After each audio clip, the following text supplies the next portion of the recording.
Our anger, our hate, our rage, our jealousy as individuals is mirrored around us and collectively. Our love, our compassion, our forgiveness, our understanding.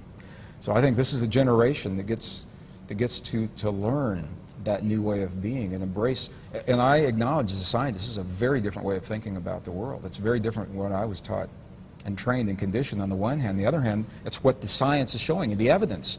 We didn't talk about the experiments, and the evidence is out there showing that the emotions that we hold in here become the physical reality in the world around. They literally turn the atoms off and on of the stuff that our world and our bodies are made of. And that is a huge statement to make, and it's a very, very empowering way to look at the world. Now, we don't know everything.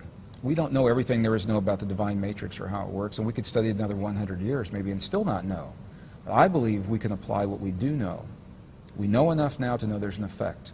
When we choose peace and healing and love and compassion and forgiveness and understanding and tolerance in our hearts, we know that that changes the chemistry in our bodies and we're healthier. That's a fact. We also know that those changes extend to the world around us, into our communities and families in ways that can be measured, and that's a fact. And with those two facts, I think that we can move on in this 21st century and not let the frightening conditions of the world disempower us. We can look at that world square in the eye and say, yes, these things have happened, but there's a power within us, and maybe we'll outgrow the need for war, the habit of war, or outgrow the time in history where we feel frightened by the world around us. And we can look at one another in the world and say, we're family, and this is our home, and we love one another, and let's see what that would lead to if we could do that. And to go from judgment to compassion and understanding. I think that comes along with it, yes. 5 years from now for you. 5 years from now? Yeah. Where am I? Mayan calendar 2012. Are we meeting on this couch to have a conversation? Very well be. You know, what I've learned is I don't think in those terms anymore. I think the world will be a very different world 5 years from now. We are going to have to come to terms with the understanding that war is not the way to solve the problems. I talk about war a lot because I worked in that industry.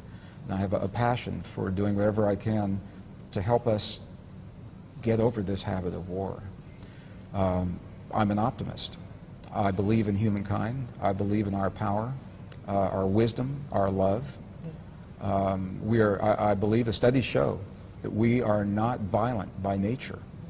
But when we're pushed to the right conditions, when we feel personally threatened, our families, our way of life is threatened, we'll betray those our truest nature and become violent. So if we can recognize that and find a way for people to feel comfortable in their lives and with their families and in their traditions and their homes, I think that's a big step.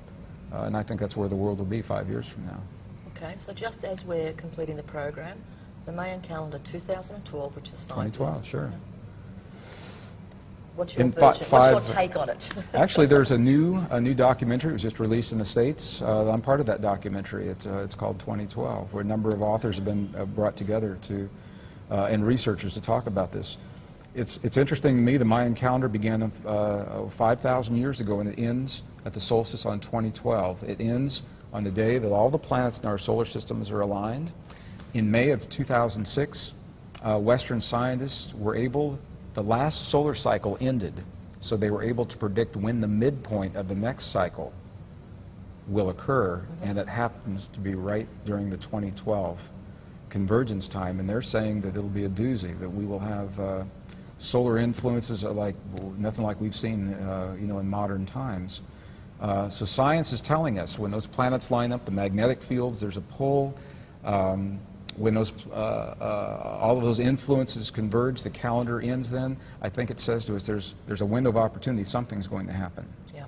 Nobody's clear on what that is, and I think we are choosing that outcome right now by the way we live our lives. I think we'll define our experience as we go through a window of change, and I think all the things in our world that are happening now are teaching and training and preparing us for that change, and I believe we'll be ready. That's the optimist in me. No, I absolutely agree with you. And I guess that one key message is how important it is for each single person to understand they are part of that solution or not. So just as I've been given the wind-up, I would love you to kind of look into that camera and just give a sentence to the viewers out there.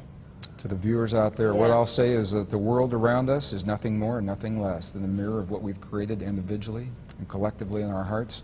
If we want to see change in our world, we've got to become that change in our lives. And that's what I'd like to leave you with today. Greg Braden, thank you so much for being on the program. Thank you for being such a gracious host. I appreciate it. You are welcome. Say God bless you and our listeners. Thank you, and thank you for being with us today. You know the website, www.conversationswithrobin.com. You can also go into the recording section. You will see Greg's website there, so you can find out more information. And just as we close, you mentioned you're part of the HeartMath.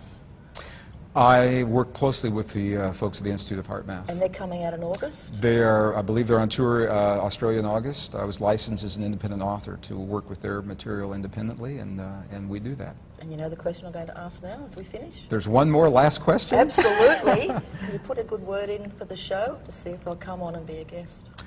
This is Greg Braden, and you're listening to Conversations with Robin, and I would come back here in a heartbeat. Thank you very much. It's a great program.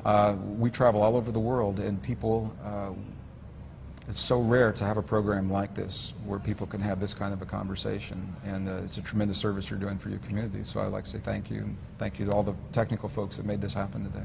Okay, thank you. And the dream is to get it out internationally. Yes. Yeah. Thank you. Take care.